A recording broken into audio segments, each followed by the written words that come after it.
ভর্তা সবার হাতে ভালো লাগে না, ভর্তার একটা হাতই অন্যরকম থাকে।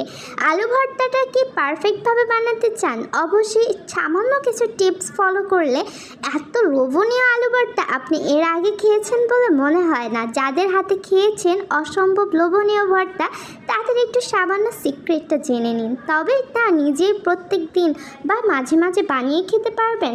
সো আলু ভর্তাটা খুব সিম্পল ওয়ে আর খুবই সামান্য কিছু মনে হলেও কিন্তু এর মাঝে লুকিয়ে আছে অসামান্য সিক্রেট কিছু রেসিপি। এইখানে কিন্তু প্রথমত আপনার মরিচটাকে কালো করে টেলে নিতে হবে। সেক্ষেত্রে হবে কি, ঝাল আর ঝালের পরিমাণটা কমে যাবে, গ্রানটা একটু বেশি আসবে।